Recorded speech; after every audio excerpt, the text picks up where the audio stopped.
सांप और कौवे की कहानी। एक सुबह माता कौवा बहुत खुश थी।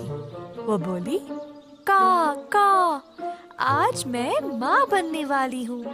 ये तो मेरी जिंदगी का सबसे खुशी का दिन है। का का। उस पेड़ के नीचे एक सांप अपना घर बसा बैठा था। सांप ने कौवे की पूरी बात सुन ली थी और कौवे के अंडे को खाने का सोचा। कौवा अपना घोंसला छोड़कर कुछ देर के लिए अपने भोजन के खोज में चली गई।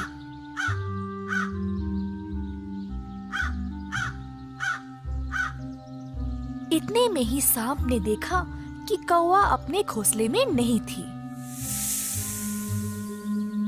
सांप बोला, माता कौवा तो चली गई, अब मैं फटाफट पेड़ चढ़कर सारे अंडे खा जाऊंगा। हा हा हा हा। सांप पेड़ चढ़कर कौवे के सारे अंडों को खा गया।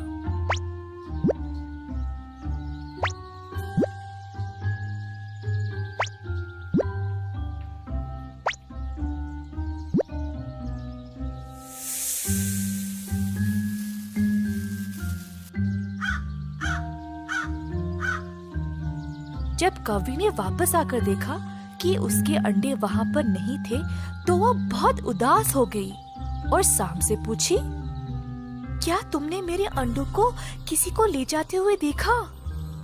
सांप ने बोला, नहीं माता कौवा, मैंने किसी को नहीं देखा। कुछ दिन बाद फिर से ऐसा ही हुआ, पर इस बार कौवे ने सांप को अपने अंडे खाते हुए देख लिया था। तुम बहुत बुरे हो, तुमने मेरे सारे अंडे खा लिए। मुझे बहुत भूख लगी थी, इसी कारण मैंने तुम्हारे अंडे खा लिए। तुम मेरा कुछ नहीं बिगाड़ सकती।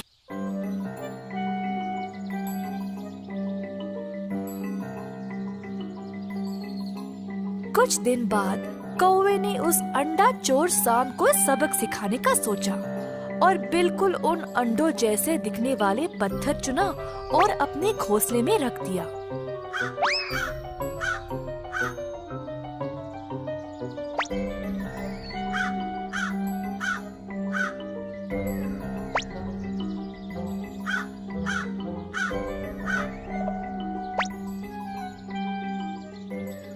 सांप ने फिर देखा कि कौवे के घोंसले में अंडे थे। जब माता कौवा अपने घोंसले को छोड़कर गई, सांप ने बोला, आज फिर मुझे अंडे खाने को मिलेगा। कौवे के वापस आने से पहले मैं जल्दी जल्दी पेड़ चढ़कर सारे अंडे को खा जाऊंगा। हा हा हा हा।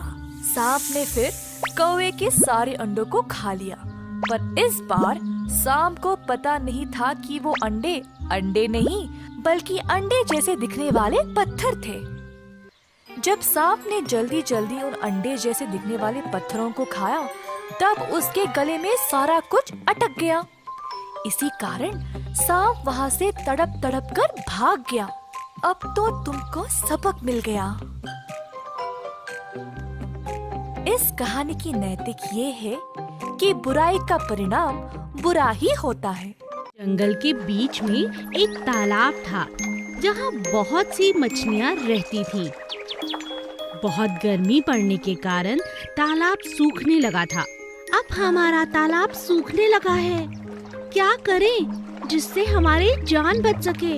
अब हमें कम पानी में ही जिंदा रहना होगा और जंगल के बाकी जानवरों को यहाँ से पानी पीने से मना करना होगा। अगर सारा पानी खत्म हो गया तो हम मर जाएंगे। सभी मछलियाँ आपस में बात करती और सोचने लगती कि क्या किया जाए। अब जो भी जानवर आता, मछलियाँ उसे भगा देती। चले जाओ यहाँ से पानी मत पियो। सारा पानी तुम ही पी जाओगे तो हम जिंदा कैसे रहेंगे? चले जाओ यहाँ से, हमारा तालाब सूख रहा है, तुम कहीं और जाकर पानी पियो। ये तालाब जंगल का है, इस पर सबका अधिकार है। मैं कहीं और क्यों जाऊं? मैं यहीं से पानी पीऊंगा। पानी पीते हुए हाथी ने कहा। एक दिन जब जंगल का राजा शेर वहाँ पानी पीने आया, तब मछलियों ने सारी बात शेर को बताई। अब आप ही बताइए, अगर ऐसा ही चलता रहा तो हम कहाँ जाएंगे? हम कैसे जी पाएंगे? हमारे मना करने के बाद भी सभी जानवर यहीं आकर पानी पीते हैं। शेर ने सभी जानवरों से बात की और उन्हें समझाया। हम सबको मछलियों की मदद करनी चाहिए। कुछ ही दिनों में बारिश आ जाएगी और तालाब पानी से भर जाएगा। जब तक गर्मी है और पानी तालाब में कम है, मेरी आप सबसे विनती है, जाकर दूसरे तालाब में पानी पीना होगा।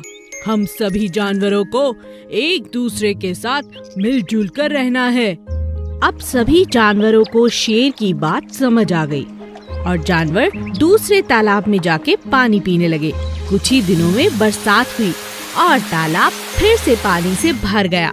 मछलियों ने सभी जानवरों का शुक्रिया अदा किया। आप सबका बहुत बहुत धन्यवाद। आप सबको हमारी वजह से दूर तालाब जाकर पानी पीना पड़ता था, लेकिन अब आप सब यहीं आकर पानी पी सकते हैं। शेर राजा, आपका बहुत बहुत शुक्रिया। अप्पू हाथी।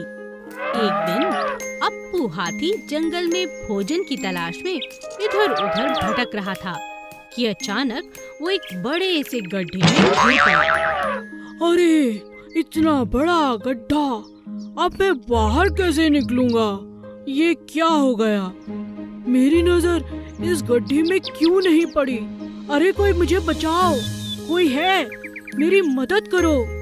तभी उसकी आवाज सुन वहाँ एक बंदर आया। बंदर भाई, मुझे यहाँ से बाहर निकालो। मैं गलती से इस गड्ढे में गिर चुका हूँ, मुझे बचा लो प्लीज। अरे भाई, मैं इतना छोटा सा बंदर तुम्हें बाहर कैसे निकालूं? मगर तुम्हारी जान बचाना तो चाहता हूँ।